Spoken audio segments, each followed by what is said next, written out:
जानेंगे, हम हद से जानेंगे। आरटीआई जब से लागू हुआ है, आरटीआई डाल के हम पूछ सकते हैं कहाँ कहाँ काम हो रहा है, कहाँ रुका हुआ है।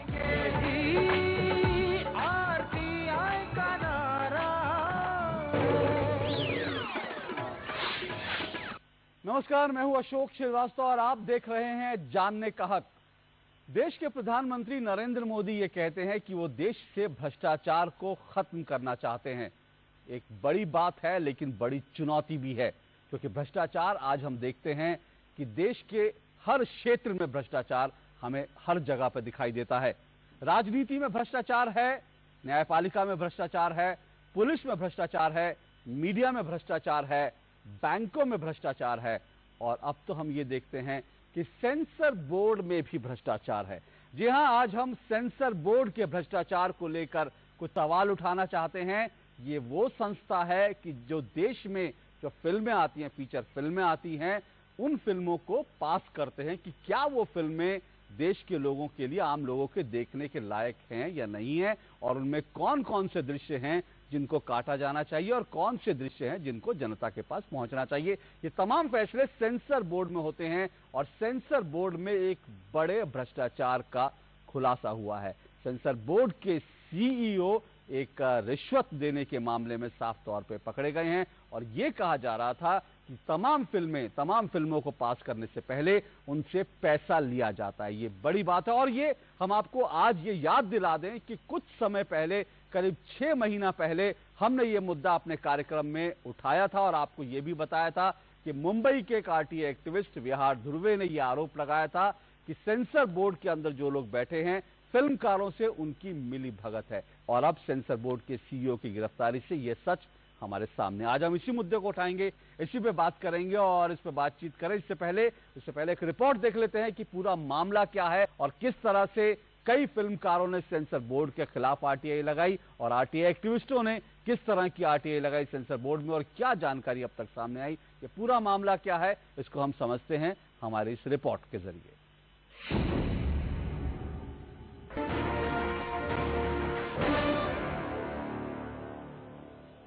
सिनेमा संदेश देने का काम करता है, समाज का आईना कहलाता है। ये फिल्में जो समाज तक पहुंचती हैं, सेंसर करके सेंसर बोर्ड इनको प्रमाण पत्र देता है। पर उसी सेंसर बोर्ड में कई सवाल खड़े हुए हैं, इस पर भ्रष्टाचार के आरोप लगे हैं। अब सबसे बड़ा सवाल ये उठता है कि इसका असर समाज पर जरूर पड़ेगा, क्योंकि जो फिल्मों का रास्ता है वो सेंसर बोर्ड से ही गुजरता है। संतोष चौधरी, दूरदर्शन न्यूज, नई दिल्ली। तो ये थी हमारी रिपोर्ट और आज इस बड़े सवाल पर, सेंसर बोर्ड की भूमिका पर और सेंसर बोर्ड में भ्रष्टाचार किस हद तक घुसा है और कैसे इसका सफाया हो सकता है, इस पर बातचीत करने के लिए हमारे साथ जो लोग जुड़ रहे हैं, परिचय करा दूं। हमारे साथ पंकज शर्मा जी हैं। पंकज शर्मा जी सेंसर बोर्ड के सदस्य रह चुके हैं, 1 महीने पहले तक सदस्य थे, अब भूतपूर्व हो गए हैं और कांग्रेस के वरिष्ठ नेता भी हैं। बहुत बहुत शुक्रिया पंकज जी आपका हमारे साथ जुड़ने के लिए। हमारे साथ मुंबई स्टूडियो से जुड़ रही हैं टीना शर्मा। टीना शर्मा देश की जानी मानी आरटीआई एक्टिविस्ट हैं और सेंसर बोर्ड में टीना शर्मा ने भी खुद कई आरटीआई लगाई हैं और सेंसर बोर्ड में फिल्मों में जिस तरह से अश्लीलता बढ़ रही है उसको लेकर टीना शर्मा ने एक मुहिम भी चलाई।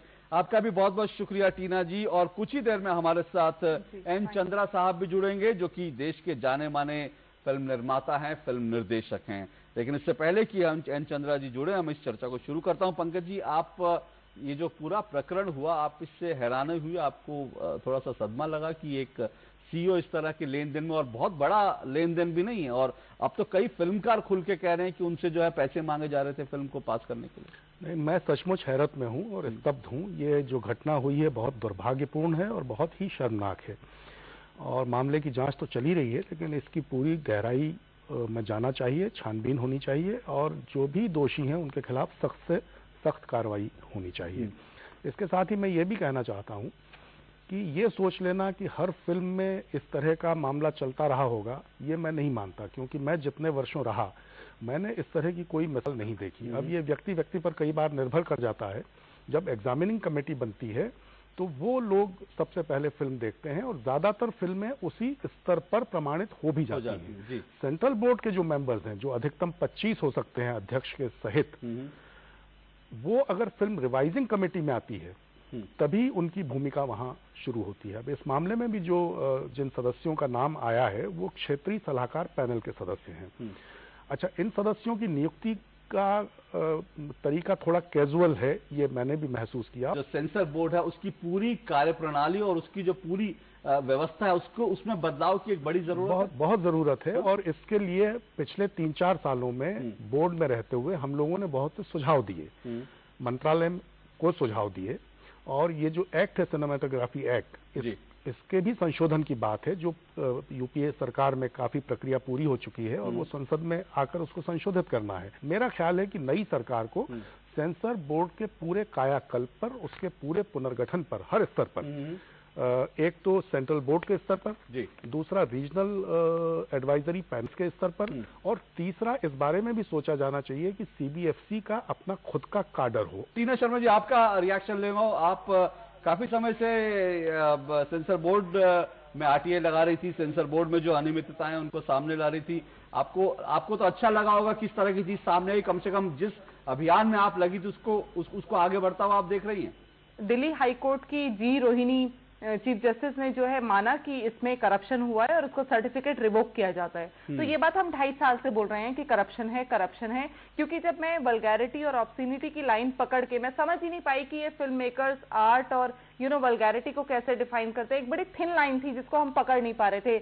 महेश भट्ट जी से बात करो, जावेद अख्तर साहब से बात करो, या जैसे इनके साथ मेरा रिप्रेजेंटेशन हुआ मुकुल मुद्गल कमेटी में, तो इनसे बात करो, बोलो करप्शन है, बोलो इनको ऑब्ससीनिटी है, तो नहीं जी ये आर्ट है, ये आर्ट का फॉर्म है, ये हम आर्ट दिखा रहे हैं। तो एक लिबरल सोच इनकी समझ में आ रही थी। जिस तरह से फिल्मों का बाजार गर्म हुआ, सेंसर बोर्ड ने उसको इनकैश किया, और इनकैश इतना किया कि पेंडिंग लिस्ट छोड़ के, अगर आज एक लिस्ट है जिसमें 1500 फिल्में पेंडिंग है और उनका सर्टिफिकेशन होना है, तो एक 11 नंबर की फिल्म उठाई और शाम को छुट्टी वाले दिन दिल्ली से एक बोर्ड मेंबर बुलाया, उसको रिवाइजिंग कमेटी में डाल दिया। तो ये सब चल रहा था और हमने इसको ओपन किया। पंकज जी, आप जब सदस्य रहे, जाहिर तौर पे आपने कहा कि जो फिल्में आप लोगों के पास बहुत कम आती थी सदस्य की हैसियत से, आप एक वरिष्ठ पत्रकार रहे हैं, दिल्ली में पले बढ़े हैं, आपने यहाँ की सेंसिटिविटी मध्य प्रदेश जैसे रहा, आपको जब ग्रैंड मस्ती जैसी फिल्में हमने देखा, जब इस तरह की फिल्में आ गई, तब आप लोगों को लगा कि जिस कमेटी में आप है वो दरअसल कर क्या रही है, इस तरह की फिल्में आ रही हैं, पास हो जाती हैं और करोड़ों रुपए कमा जाती हैं। ये एक समस्या रही, मैं इसको मानता हूं। असल में क्या है, बोर्ड में कुछ सदस्य मेरी तरह के थे जिन्हें आप बहुत लिबरल नहीं कह सकते, लेकिन कुछ सदस्य थे जो बहुत लिबरल किस्म के थे, जो सिनेमा और रंगकर्म से जुड़े हुए लोग हैं। वो फिल्मी दुनिया के इस आर्ग्यूमेंट से सहमत थे कि कलाकार को एक अभिव्यक्ति की आजादी है, और उसके नाम पर मैं इसको स्वीकार करता हूं कि मेरी असहमति के बावजूद बहुत सी ऐसी फिल्में, ऐसे दृश्य, ऐसे संवाद, ऐसे बोल गीतों के उस वक्त प्रमाणित किए गए जिनको नहीं किया जाना चाहिए था। लेकिन आपत्ति जहां जहां लेनी थी, मैंने हर बार बोर्ड की मीटिंग में आपत्ति ली। लेकिन मैंने आपको बताया ना कि उसके फिल्म के प्रमाणन की प्रक्रिया ऐसी है कि जो एग्जामिनिंग कमेटी है, अगर उसमें एक फिल्म को कोई प्रमाण पत्र दे दिया गया तो वो फाइनल हो गया। अगर उसमें 4 सदस्यों में यूनानिमिटी नहीं है तो वो रिवाइजिंग कमेटी को रेफर होती है। जब वो रिवाइजिंग कमेटी को रेफर होती है तब दूसरे 4 पैनल सदस्य, रीजनल पैनल मेंबर्स और सेंट्रल बोर्ड का एक मेंबर उसमें बैठता है। अगर उसमें भी कोई सहमति न बने या उससे निर्माता सहमत नहीं है कि सर्टिफिकेशन की कैटेगरी क्या है, तो फिर वो अपीलेट ट्रिब्यूनल वगैरह में जा सकता है। टीना जी, मैं आपसे इस बात को जानना चाहूंगा कि जब वो कह रहे हैं कि खुद सदस्यों को खुद लगाती इस तरह की चीजें नहीं आनी चाहिए, लेकिन जो फिल्मकार हैं वो अपने नजरिए से देखते हैं, वो कहते हैं कि भाई ये आर्ट है। अशोक, मैं माफी चाहूंगी क्योंकि मैं नेशनल टेलीविजन पे हूँ और मैं जब भी अपने जब भी एज ए स्पीकर जब मैं जाती हूँ मीडिया चैनल्स पे या मतलब प्रोग्राम्स में, तो मैं हमेशा ये बोलना चाहती हूँ कि किस तरह के डायलॉग्स को आप आर्ट कह रहे हैं वो समझने की जरूरत है। जी, डायलॉग है डैश में दम है तो बंद करा लो। अगर ये आप बच्चे सुन रहे हैं तो इसको आप क्या समझेंगे? क्या ये वल्गैरिटी है या नहीं है? ये आर्ट है तो भी बता दीजिए। जी, टेलीविजन पे और सिनेमा थिएटर पे और ओवरसीज राइट्स या सैटेलाइट राइट्स में 3 कैटेगरीज काम आती हैं। One is UA, U and adult. अब एडल्ट अगर सर्टिफिकेशन मिल गया तो उसका व्यूअरशिप बड़ा रेस्ट्रिक्टेड हो जाता है, तो पैसा कम कमाएगा प्रोड्यूसर, डायरेक्टर पैसा कम कमाएगा। तो यूए सर्टिफिकेट लेते हैं जिससे कि टीवी पे भी दिखानी आसान हो। पर एक बात और इसमें समझ में आई कि यही सीईओ सीबीएफसी थे राकेश कुमार, जिन्होंने रेस टू फिल्म को दूरदर्शन पे रिलीज नहीं होने दिया। रमेश एस तौरानी, अब्बास मस्तान, जो मेरे रिस्पोंडेंट थे मेरे केस के, वो एपेलेट ट्रिब्यूनल तक चले गए कि इस फिल्म को दूरदर्शन के लिए आप प्लीज सर्टिफाई कर दीजिए, क्योंकि जब फिल्म थिएटर में लगती है उसके बाद दोबारा सर्टिफाई होती है टीवी में दिखाने के लिए। उन्होंने कहा कट्स दे दीजिए, इसको सर्टिफाई कर दीजिए, हम टीवी को बेच रहे हैं। दूरदर्शन ने फिल्म को नहीं लिया जी। और जब फिल्म को दूरदर्शन ने नहीं लिया तो दोबारा एपेलेट में गए, कितनी जगह गुहार लगाई, पर उस फिल्म को मंजूरी नहीं मिली टीवी पे दिखाने के लिए। इसका मतलब उसमें एडल्ट कंटेंट था जो यूए कैटेगरी में पास हुआ 2012 में। हम ये कहना चाहते हैं कि जब फिल्म आती है तो उसका रेवेन्यू 2-3 महीने में सॉर्ट आउट हो जाता है, 2-3 महीने में वो टीवी पे भी करार हो जाते हैं। उनके जी टीवी किसी भी चैनल को बेच दिया तो इतने का करार हो गया, 10 साल का हो गया, 5 साल का हो गया, ओवरसीज राइट्स हो गए, थिएटर हो गया, 2 महीने थिएटर में चल जाती है। तो हम सिर्फ इतना कहना चाहते हैं कि फिल्म का 1 साल बाद 2 साल बाद कोई रेलेवेंस नहीं रहता। कोर्ट जाकर अगर सर्टिफिकेशन भी हम रिवोक करा दें, करप्शन भी हम एक्सपोज कर दें, तो प्रोड्यूसर डायरेक्टर तो जो चीज हम वल्गैरिटी कह रहे हैं उसको बेच के कमा चुका है पैसे, बेच के कमा चुके हैं। इस चीज के लिए हमें कुछ रेमेडी चाहिए। बार बार मैं इसकी रेमेडी मांग रही हूँ कि इसकी रेमेडी दे दीजिए। पंकज जी, मैं फिल्म, हालांकि मैं इसके अगेंस्ट होते हुए फिर भी मैं जरा फिल्म वालों की जरा बात जरूर करना चाहूंगा। जो कुछ डायलॉग्स का जिक्र किया टीना जी ने, बहुत से लोग कहते हैं कि भाई आजकल के बच्चे, आप स्कूल कॉलेज में चले जाए तो उस तरह की बात करें। जब फिल्म वालों से आप बात करें, वो कहते हैं आजकल समाज में यही हो रहा है, बच्चे स्कूल जाते हैं, कॉलेज जाते हैं, उनके बीच इस तरह की बातें होती हैं, तो उसको टेलीविजन पे हमने दिखाया, फिल्मों में दिखाया, उसमें क्या गलत है? तो ये तर्क दिया जाता है।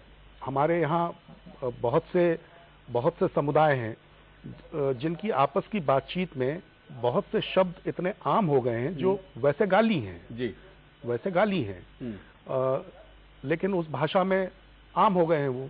लेकिन क्या उस तरह की भाषा का इस्तेमाल हम जब सार्वजनिक मंच पर हों तो कर सकते हैं? नहीं कर सकते हैं, न करना चाहिए। तो अगर भाषा के बारे में फिल्मकार नहीं सोचेंगे, फिल्म निर्माता नहीं सोचेंगे, गीतकार नहीं सोचेंगे, संवाद लेखक नहीं सोचेंगे, तो कौन सोचेगा? आखिरकार फिल्मों की एक सामाजिक जिम्मेदारी भी तो है। बिल्कुल है, बिल्कुल। पर बड़े बदलाव क्या किए जा सकते हैं? जिस तरफ पंकज शर्मा जी ने इशारा किया, सेंसर बोर्ड में किस तरह के बड़े बदलाव किए जा सकते हैं कि ये जो बहस चल रही है इसको एक विराम मिले और जिस तरह की फिल्में आ रही हैं जिनसे एक आम आदमी को शिकायत है, उन फिल्मों को भी रोका जा सके। इस पर बात करेंगे इस ब्रेक के बाद।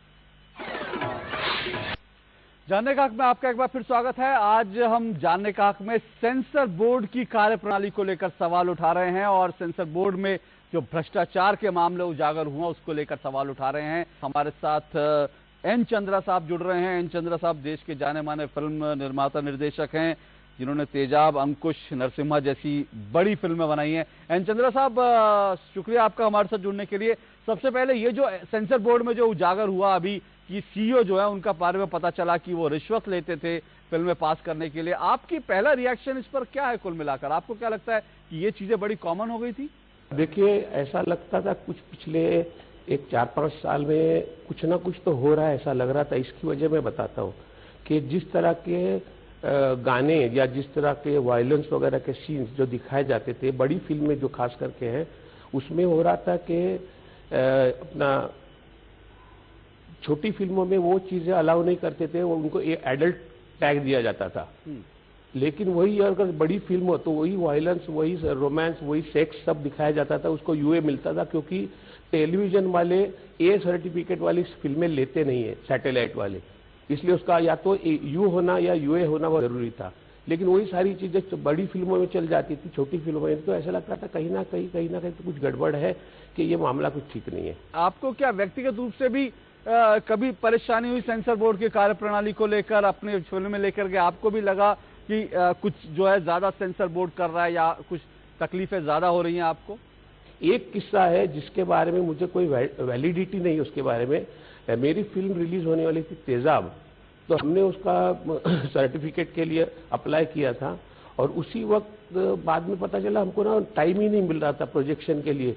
आज वह हमारी फिल्म हमने अनाउंस की थी दशहरे पे जी, तो करते करते इतना लेट हो गया कि फाइनली मुझे फाइनेंसर बोले यार एक काम करते हैं, हम अपनी फिल्म आगे धकेल देते हैं, और फिर हमने 3 हफ्ता आगे धकेल करके वो फिल्म दिवाली पे हमने रिलीज कर दी।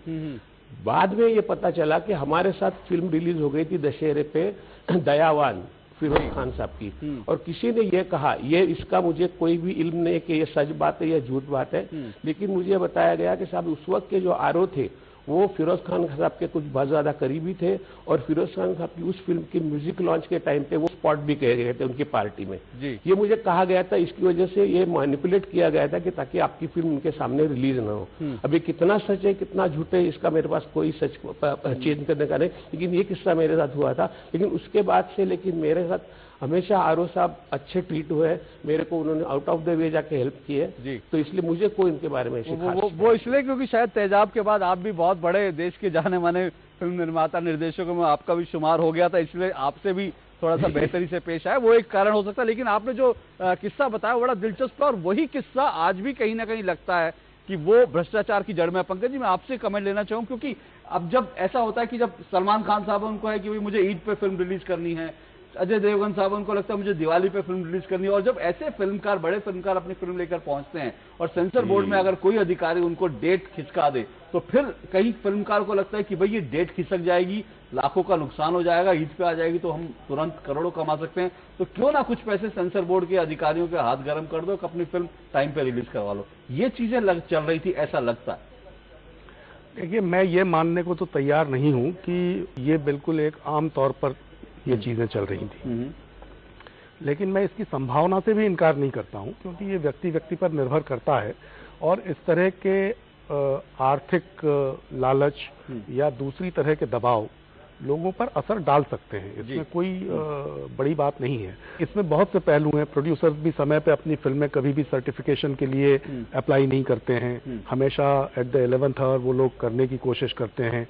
फिर बीच में जो एजेंट्स हैं जो जाकर के वहाँ सर्टिफिकेशन की प्रोसेस पूरी करते हैं, अब उन एजेंट्स के और प्रोड्यूसर्स के बीच में क्या संबंध है, किस तरह का फीस का या क्या किस तरह का रिश्ता है, क्यों एजेंट्स इनके लिए किस तरह काम करते हैं, तो ये बहुत से पहलू हैं। ये एक बड़ा व्यापक है, और उस पर सेंसर बोर्ड में हर मसले पर मैं आपको बता रहा हूँ पिछले 3-4 साल में पूरी बहस हुई है, मिनट्स में है, रिकॉर्ड्स पर है। मैं लेकिन हम जिन बड़े परिवर्तनों की बात कर रहे हैं, पर एन चंद्रा साहब, कुल मिलाकर आपको लगता है, आप इतने साल से इंडस्ट्री से जुड़े हैं, आपको लगता है कि क्योंकि आरटीआई से इस बात की हमारे पास सारे प्रमाण मौजूद हैं कि फिल्मों में जो कट के सजेशन है वो लगातार कम होते जा रहे हैं एक तरफ, पर दूसरी तरफ हम फिल्मों में देख रहे हैं कि वल्गैरिटी बढ़ती जा रही है। आपको भी फिल्मकार होने के नाते कभी तकलीफ होती है कि फिल्मों में वल्गैरिटी बढ़ रही है, डायलॉग इस तरह के द्विअर्थी डायलॉग बढ़ रहे हैं, या आपको लगता है ये कला है और इसलिए इसमें जस्टिफाई इतना करना? नहीं, मुझे तो लगता है कि डेफिनेटली, जो मैंने अभी थोड़ी देर पहले ही कहा कि बड़ी फिल्मों में कुछ चीजें अलाउ की जाती है, जो छोटी फिल्मों में उनको रूल बुक दिखा करके उनको रिरेक्ट की जाती है, जैसे कि औरत के ऊपर हाथ उठाना।